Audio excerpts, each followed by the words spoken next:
This week, we were going to start with going up a lock flight, but when I woke up in the morning, the canal looked like this.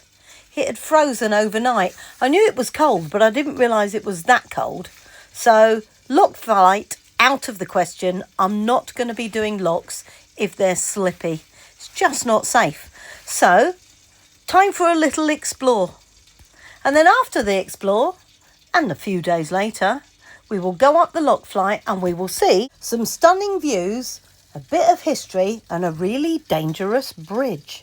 I've just been filling my coal bucket from my coal stored at the front of my boat. And I glanced up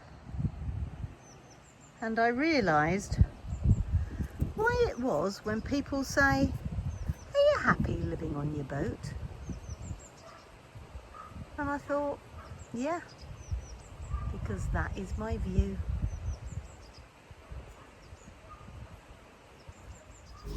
Because I'm not cruising anywhere, decided that Charlie and I would walk back to Gargrave. There's one more thing I want to go and see. On our way, I noticed all these bubbles, and I think I'm finally going to see my very first otter. No, once again, it was just that splash. Oh.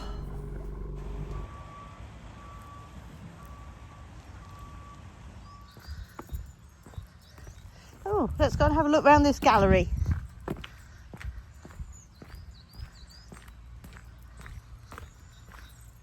Alison Whiffen Ceramics.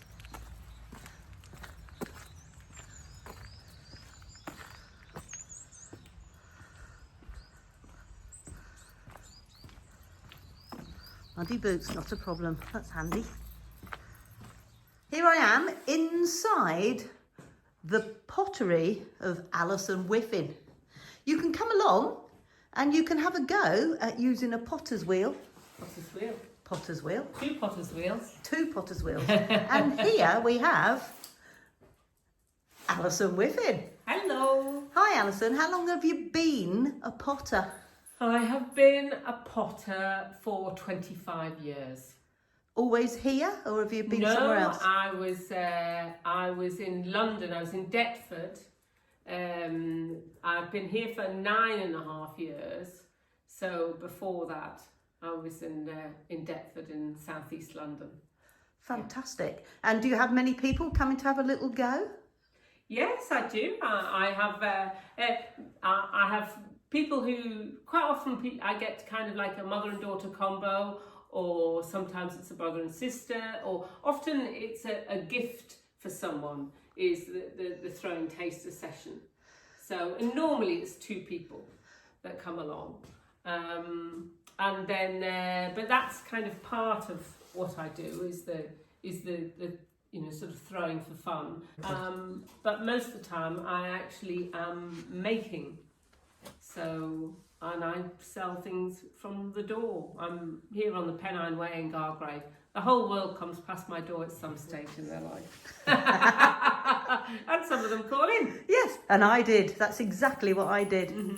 Where's your kiln? The kiln is, I have a kiln room. Ooh. I know. Well, it's a big barn. I've got 3 kilns.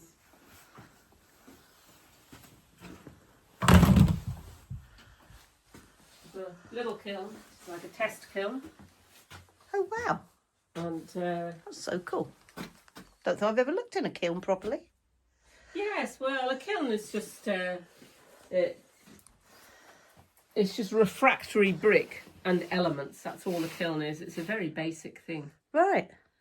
So okay. Little kiln, medium kiln, huge big kiln. Yeah. Wow. And then things are obviously at different phases. So, these are some things that people made when they came on their last throwing session with me. So these are raw, and then they get biscuited. These are biscuited.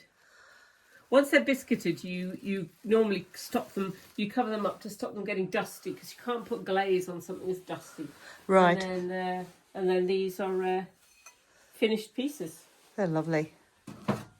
So it's just, your colours are fantastic. Oh, thank you.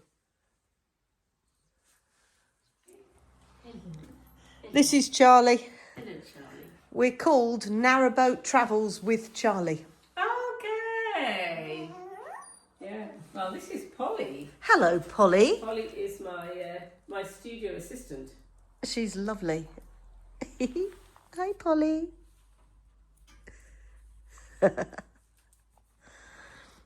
What?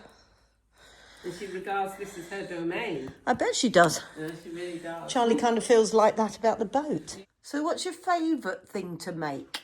Oof, that's really difficult. I think it tends to be whatever I'm doing at any given time. So at the moment, I'm doing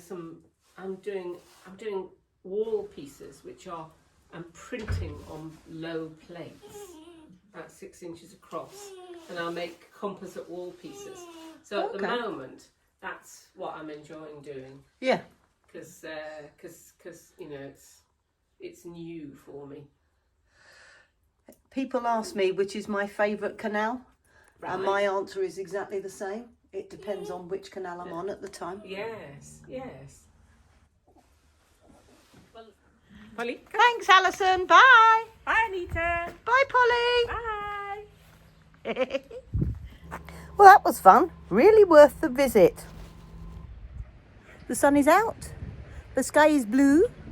I can't see a thing because I'm heading directly into the sun. And we're heading up the 6 locks of the Bank Newton lock flight. Lovely day for it.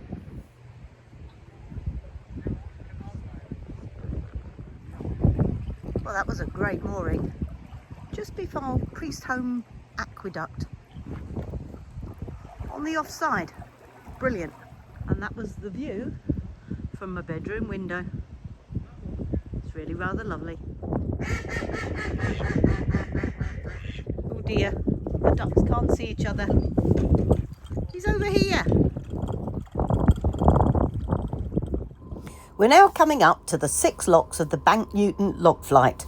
It was built around 1790 and currently all of the locks on the lock flight are grade 2 listed. Which means if any repairs or anything need to be done, they need to be done in the same way they were done in 1790. So they look exactly the same. The flight runs between the bottom lock, number 36, and top lock, number 41. It has a rise of 56 feet and 1 inch. Charlie keeping an eye on things on the other side of the lock.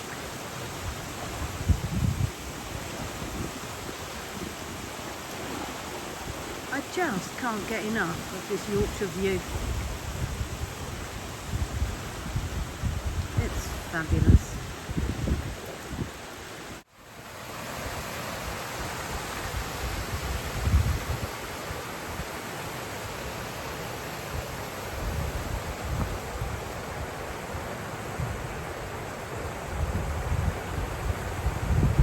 Beautiful lockkeeper's cottage was built in 1791. So it was built when the locks were built.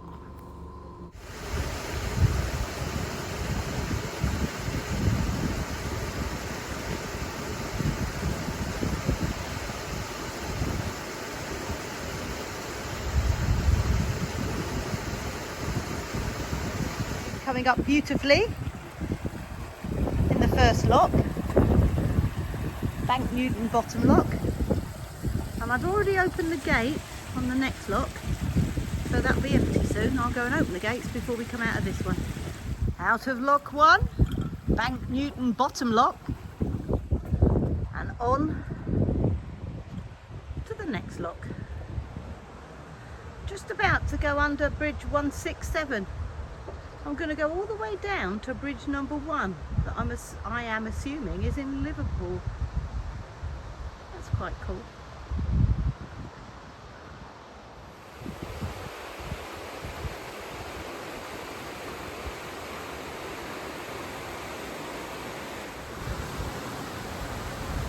He's very gently coming up in that lock. And I'm just going to open the paddles on this lock to start to drain it. Every second counts. See this barrier? It's been here for over a year. It's closing the towpath because there's a problem with the bridge. I'll show you later. And into the third lock. This makes it halfway. Dog? Good girl. Lovely lady called Kathy. Used to live on a narrowboat, doesn't anymore. She's walking her dog. And she said, "Do you want a hand?" Wonderful. And towards lock number 4. Oh, it's a beautiful day. I love it when there's no wind on a canal. Look at that. Life is so much easier when there's another pair of hands. As if by magic. We're going open till we get to it. Thanks, Kathy.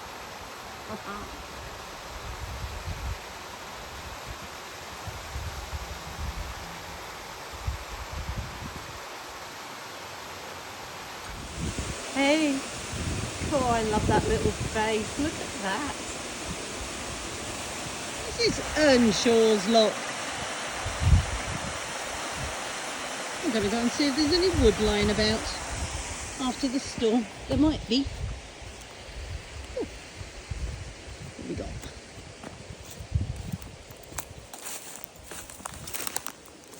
That's a start.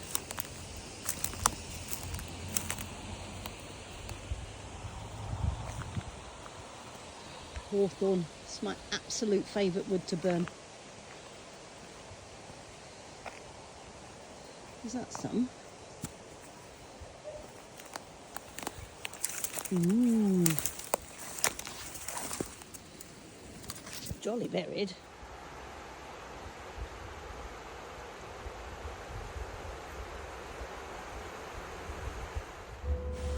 Now that's what I call a bit of a leaky lock gate. Maybe that's why the pounds in the lock flight empty every now and again. The lock isn't locking off the water. Bank Newton top lock. Just need to go up. That's the bridge that's falling apart. And then look for a nice mooring. Oh, that was wonderful. It's so much friendlier with 2.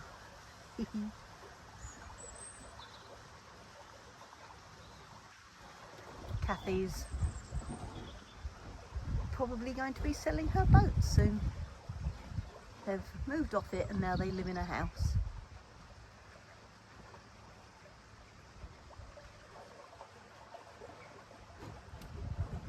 Thanks so much, Kathy. Okay. Bye. Remember this barrier that I showed you earlier? It's closing the towpath and it's been there for almost 2 years. The reason for the towpath closure is this bridge that we're just coming up to. It's been deemed unsafe to walk under. But, ridiculously, it's perfectly safe to drive a great big lorry full of cows and cow food over the top. And it's also equally safe to drive your boat underneath it. So the navigation isn't closed, so the bridge is not a priority. There's a big dispute going on. The Canal and River Trust say it's not their bridge, it's for the Highways Agency to fix. The Highways Agency says, well, actually, it's the Canal and River Trust. And the farmer, who's been driving incredibly heavy Arctics and things over the bridge, has said, well, that's nothing to do with me. The bridge was here and it's my access to my farm. So nobody is taking responsibility. So this bridge is hanging on by the skin of its teeth.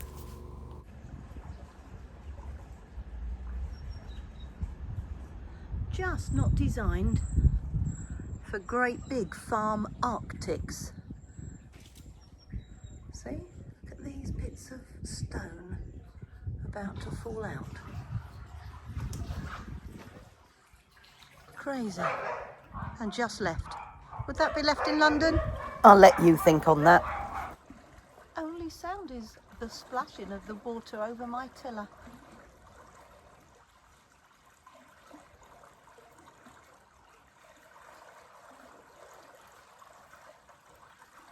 a lovely stretch.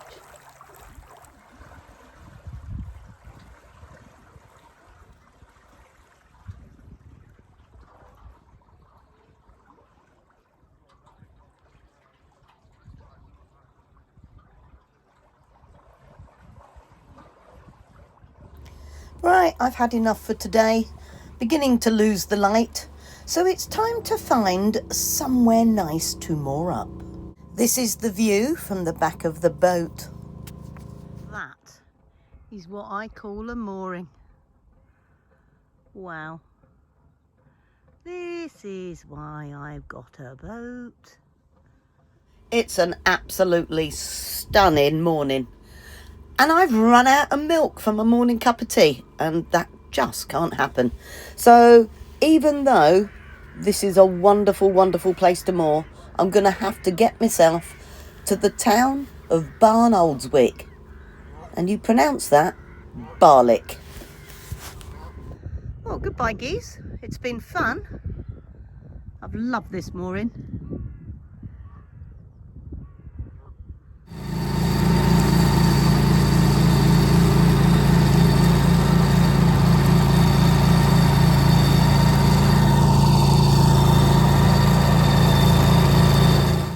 Well, I was hoping for a lovely, peaceful, gentle cruise, but then those people turned up. Typical. So, not quite so peaceful.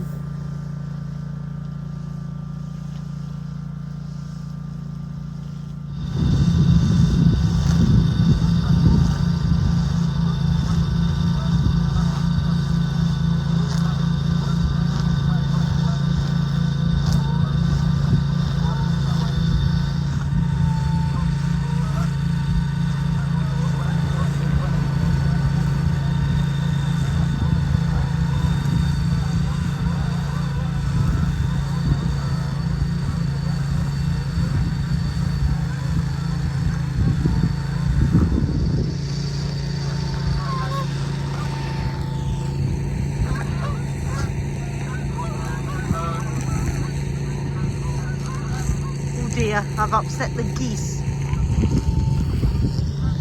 Oh, and the duck. It's not me making that noise, by the way.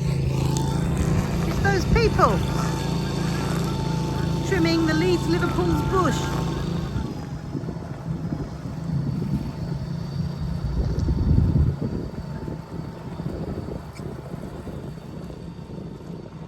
Wow. We start today's journey in Yorkshire and we cruise for not very long, about an hour and a half, and we end our day's journey in Lancashire. I'm going to cross the border, I'm going over the other side. Oh, good Lord.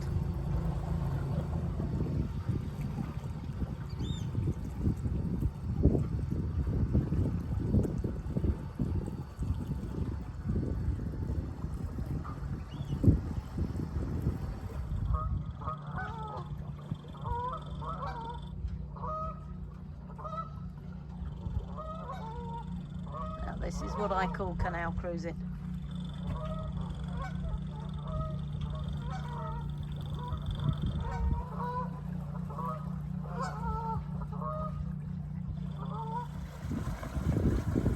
It's jolly wiggly, this bit. I love it.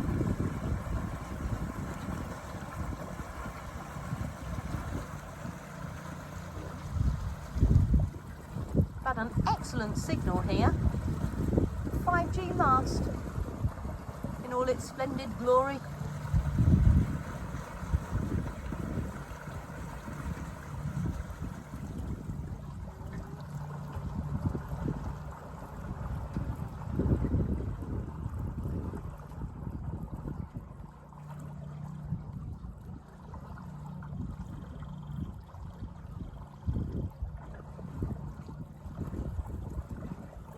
Even the rooks are paired up, ready for spring.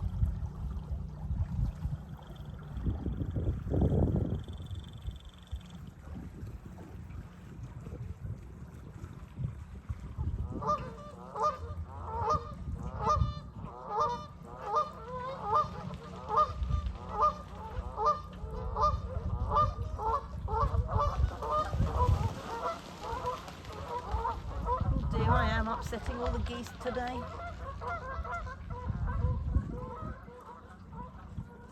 It's quite fun. The Leeds Liverpool Canal is the longest in Britain. It's 127.25 miles long. It was built between 1770 and 1816 to connect the big industrial towns of Yorkshire and Lancashire to the port of Liverpool and therefore America. It also connected to Hull and the North Sea via the air and calder navigation, and then from there to Europe and Africa. It was built in stages and it took 46 years to complete. Several canal engineers worked on it. John Longbottom, who died in 1801, was the first to be chosen. The building of the Leeds Liverpool Canal was really difficult because it had to cross the high Pennine Hills. 200 years ago, no one had done this before. The Leeds Liverpool Canal was built to transport raw materials such as coal and manufactured goods to the important ports of Liverpool and Hull. From there, it was transferred from barges to ships and sent abroad. People also used the canal to move local goods such as treacle and cheese to the towns along the routes. Each town had a wharf for loading and unloading goods, and they also had warehouses for storage. In 1900, it took 56 hours to get from Leeds to Liverpool by boat, and they were being pulled by horses.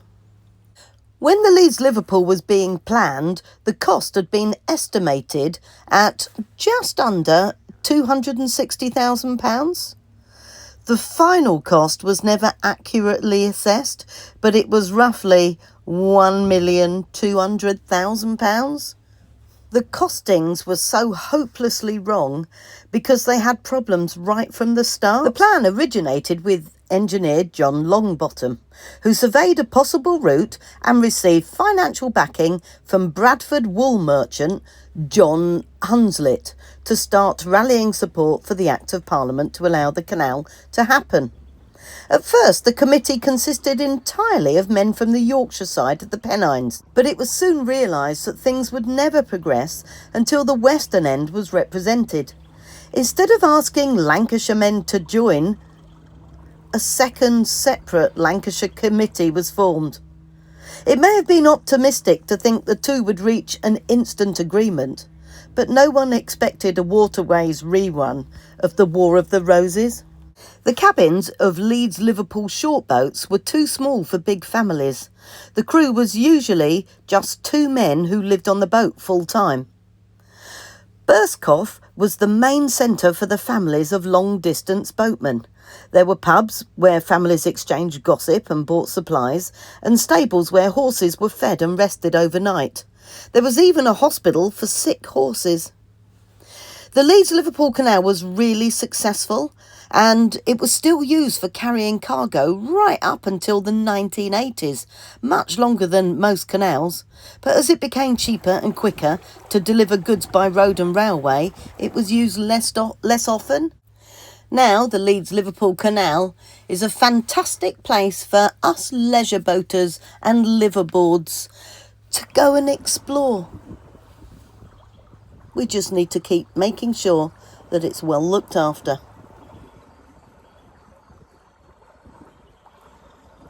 Slow down a bit. There's a moored boat. That's it for another week. Thanks very much for watching this far. If you've enjoyed the video, please like it and leave a comment. It really helps the channel. And if you haven't already, hit the subscribe button. Have a great week. Stay safe, and I'll see you next Sunday.